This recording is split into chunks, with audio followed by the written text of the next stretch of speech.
All right. So I just came up with the maddest, most wicked, most cruelest idea ever.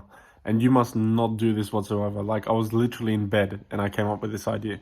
So it goes like this. It's quote unquote a prank, right? And you should never pull this. I am telling you, don't do this. But essentially, what you need for this quote unquote prank to work like a charm is you need about one friend that's in on the joke and two victims. And it's a bonus, actually, it's a necessity for these victims to be interested in or able to take psychedelic drugs.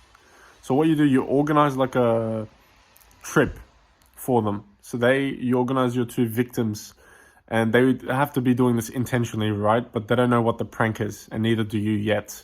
So you gotta be like, yo, like, you guys should trip, take, I don't know, a couple tabs of acid, and then literally me and my friend who's in on the joke will trips at you, and we'll look after you guys, and we'll make sure you have a great time, and we can do a party and I don't know, stuff like that. Just convince him. And then they eventually say yes, because who wouldn't, agree to this idea? It's a mad idea. Yet they don't know what evil plans lurk behind them. So then what you do, right? You organize the event at your place. So your house, whatever it is. You organize the event, everyone comes there, your two friends, I don't know, take it probably like 3-4 hours before sundown.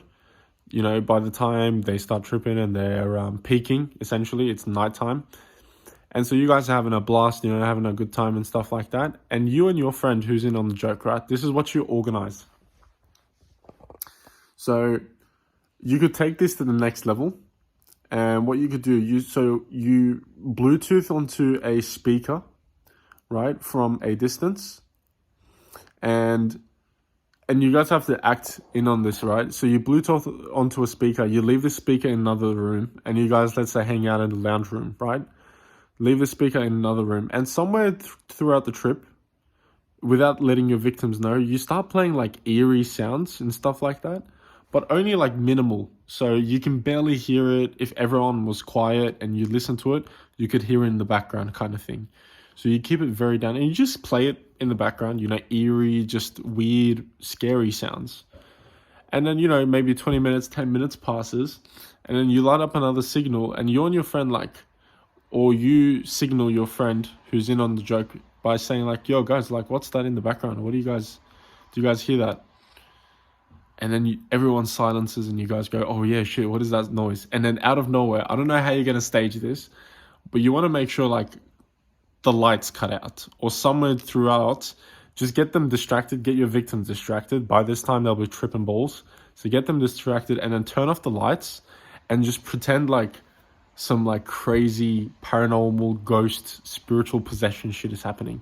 Okay, so everyone's freaking out, like, what the fuck, do you see that? You and your friend are into it.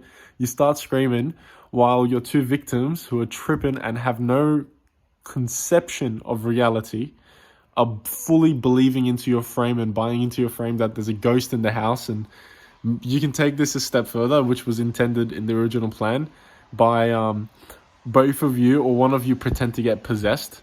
So like, you maybe fall on the floor, you start spazzing out and start screaming, I don't know, demonic shit, and full freak him out and pretend to like chase him down and like possess them too or something. Like full turn it into a scene, act out like a paranormal, scary movie possession scene, and just fucking traumatize and give them mad PTSD and then call it a prank. Yo, but I told you, don't do this. Don't ever do this. I'm just putting this here as a, representation of my creative genius. So do not do this. But yeah, you could give them PTSD easily this way. They'll never talk to you, guaranteed. And there's a chance you might go and end up having a nice little chat to the police. But that's only if you do it. And I'm telling you, don't do it.